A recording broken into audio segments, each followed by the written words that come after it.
What's going on, you gamers? Today we're going to be diving into a bit more of Lords of the Fallen, and we'll be going over how you can get hold of this amazing Inferno weapon, the Fallen Lord Sword. One of the most powerful items in the game and well worth knowing about.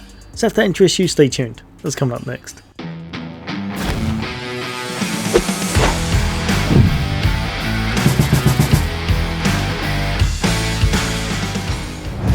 Welcome back everybody. Today we're going to be taking a look at this weapon right here. This is going to be a lot of fire build's best friend, as it just does so much damage, has a great amount of AoE and is a lot of fun to use.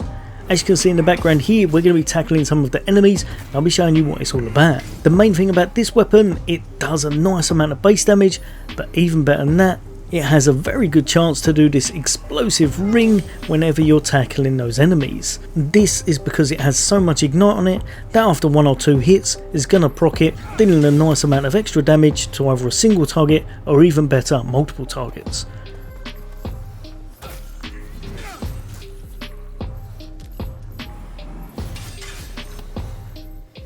But if I show you it tackling an even bigger enemy, which is going to be this ruiner just here, you can see with a few buffs in place, you can take on the biggest and baddest in the game without too much trouble and have a lot of fun whilst you're doing it.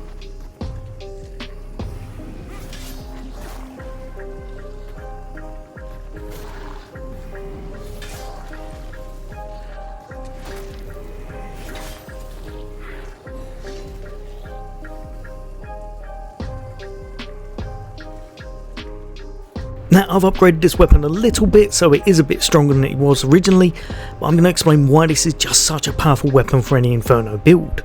As it's a grand sword, it's going to do that really big single swing damage, but even better than that, the requirements for it is just going to be Inferno. So if you're trying to dedicate a lot of damage to your spells, this is also going to factor into the weapon's damage itself. The weapon's damage is split between physical damage and fire, again absolutely perfect for your Inferno builds, and like we saw earlier, it has 300 ignite that's great for tackling enemies and destroying any smaller enemies that are around them at the time.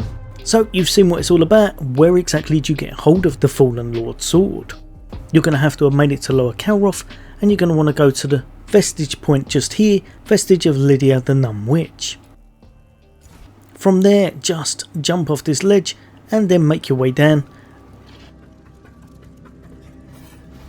and you're going to want to make sure you jump over this because there are quite a few mines on the floor. Then just head off in the direction I show here. Watch out for this archer because they are an absolute nightmare and just constantly barrage you. Once you've got past them, then you're going to want to head off down this direction and just follow where I go. You're going to make it all the way up here. Keep on going through.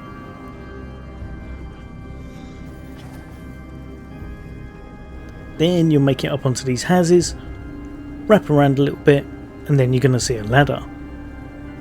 Go down. Just here you're going to want to go into Umbral, as it's going to make things a lot easier.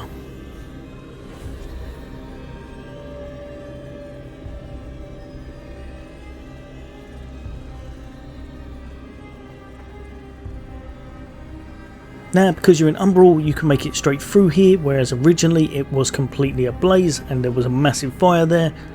Then you're going to make your way up, all the way up here again. And then just over here, your spot in the corner, there's going to be an item that you can pick up within a burning pile of rubble. That's going to be the thing you want to head towards. Now, you're going to make your way over, grab it, you've finally got the Fallen Lord Sword, which I believe is definitely the most powerful item you can pick up for a pyromancy build at this point, and also one that scales amazingly with any Inferno build throughout the rest of the game, and even into New Game Plus. Yeah, you've got one of the best weapons in the game now. Hopefully you enjoy it. There'll be a lot more Lords of the Fallen content from me. As always, Full Fins Gaming, take care. I'll see you on the next day.